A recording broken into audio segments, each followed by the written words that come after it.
Welcome to the first episode of Burt Wars, where I am going to talk about everything Star Wars, from books, movies, TV shows, audiobooks, you name it, anything Star Wars, I'll talk about it. We're going to go ahead and just get things started off with Season 3, Episode 1 of The Mandalorian, and I'm going to go ahead and do a spoiler-free review right at the top. I thought it was a fantastic episode, great way to kick off the season. I think that we are in store for a lot of great things.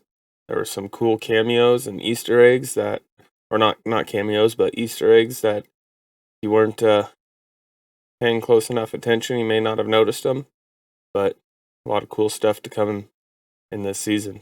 Hopefully, we'll see where it goes. We start things off in the beginning with none other than the armorer making some armor for someone. And we see that she is ending up making a helmet for a helmeting ceremony for a foundling. So that's actually a cool thing we get to see. We get to see their helmeting ceremony and what all that entails, and just how much of like a religious moment they bring into it and how intimate it is to them, this helmeting ceremony. But the helmeting ceremony is crashed by a giant alligator looking thing, and all these Mandalorians are fighting it, giving it their all, and they're inevitably getting just absolutely hammered by this giant gator thing, getting pummeled in the water.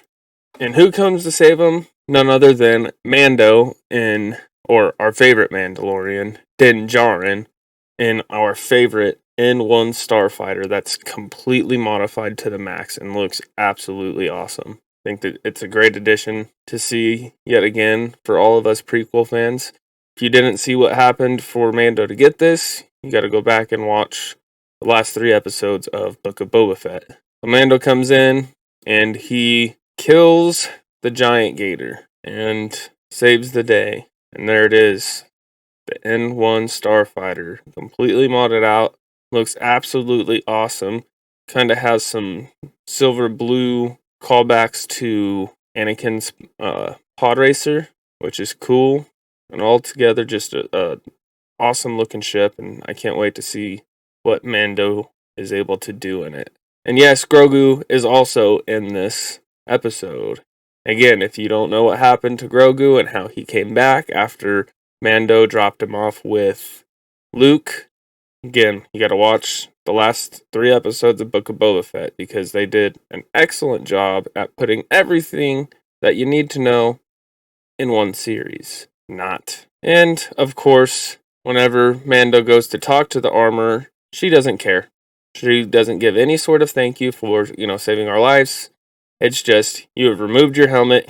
You are no longer a Mandalorian. And it's like she doesn't want to talk about anything else. Doesn't matter to her. That's just the way it is. Removed your helmet.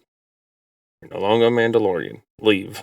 Pretty much. It's kind of the way it came out. Then they sit and they have a discussion about whether Mandalore is actually there, whether it's actually poisoned, whether the planet's actually destroyed.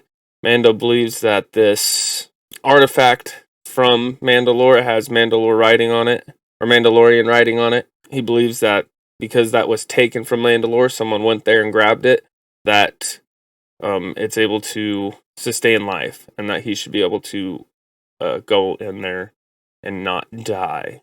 So they discuss that, and he pretty much says he's just going to go and redeem himself. So he takes off. We're going through hyperspace.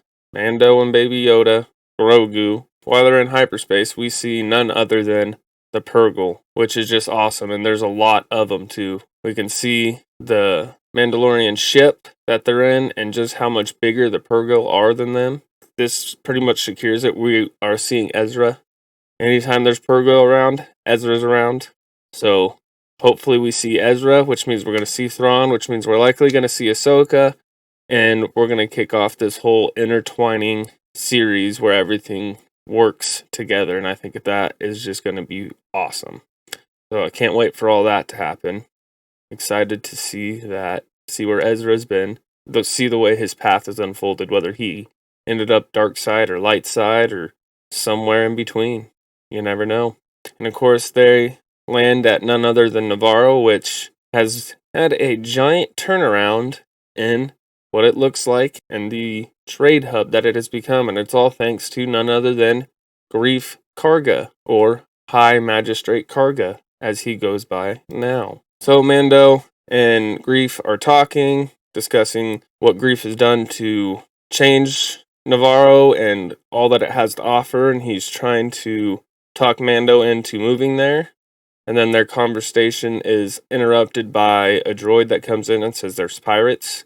And I got really excited. I thought we were going to see Hondo, but unfortunately it wasn't Hondo. So these pirates are wanting to go in and drink at the old cantina where Grief Karga used to give out his bounties, but it has now been turned into a school, so they won't let him in.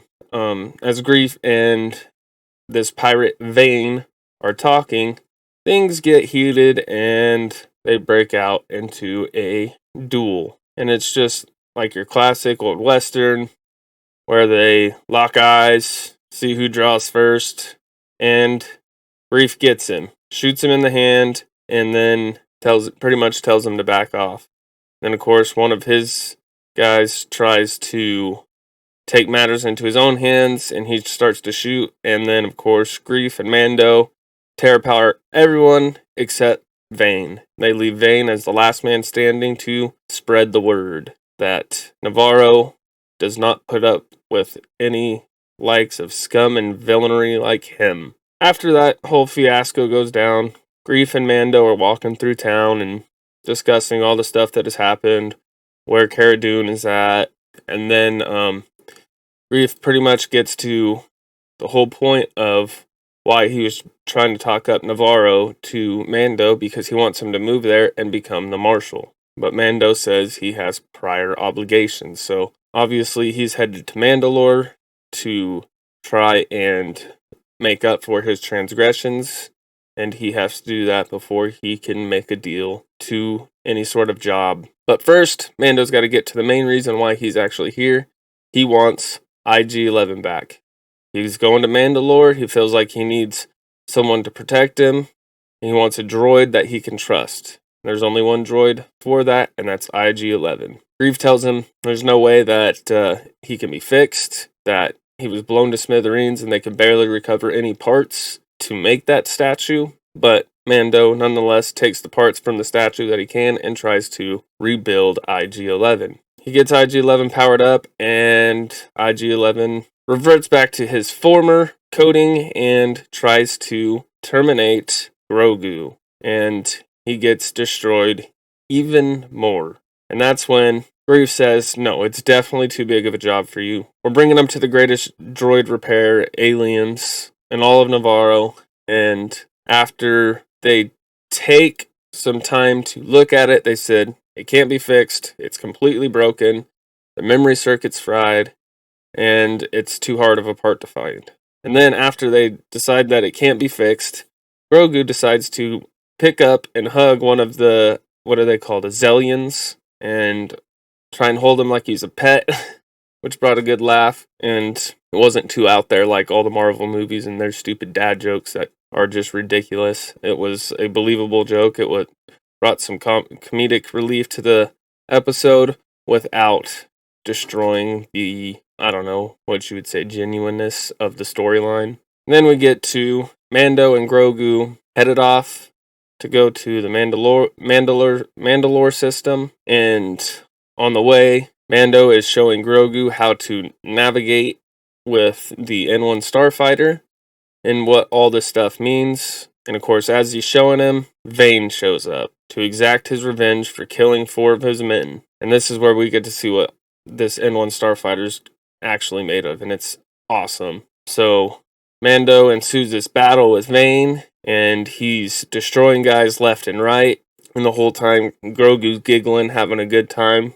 He thinks it's nothing but fun. Then Mando, as he's chasing Vane, the lone survivor, Vane guides him to the Pirate King ship where he's met with blasters and everything else that a big transport has.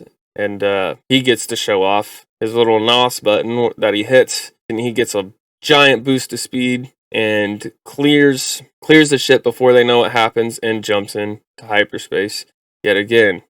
And they head to the Kalevala system, where there's a giant castle that houses none other than Bo-Katan, but it's an empty castle. She doesn't have any of her followers there. They all left after she did not get the Darksaber. So she lost her following because she lost the Darksaber. And she pretty much tells Din that he should do it. He should lead Mandalore, wave around the Darksaber, and they'll do whatever he wants. But he says that he's got to go to Mandalore first, to bathe in the mines, to be forgiven for his transgressions. Bo-Katan pretty much says, good luck, goodbye, you're gonna die. And Mando says, well, I'm gonna go anyway, and I'm going to try and get myself forgiven. End of episode. And I thought it was a fantastic episode. I think it lays out a lot of good things for this season to grow into, and for the show as a whole to grow into. So I think a lot of this season will have to do with Mando obviously going to Mandalore and trying to be forgiven for his transgressions. And then he will start to lead the other Mandalorians, and that's probably where this season will end, as he's gathering his following. We'll have the season probably wrap up as Bo-Katan is gathering her forces for an attack to take over. And then we'll go into season 4 with Bo-Katan versus Mando. At least that's where I think this is headed. I think it's a fantastic episode. I'm excited to see if we can see Ezra and Ahsoka and Sabine and all these wonderful characters that we have from different Star Wars entities. So I thought it was a great episode. Can't wait to see more. Stay tuned for the next episode of Burt Wars, coming to you soon. May the Force be with you.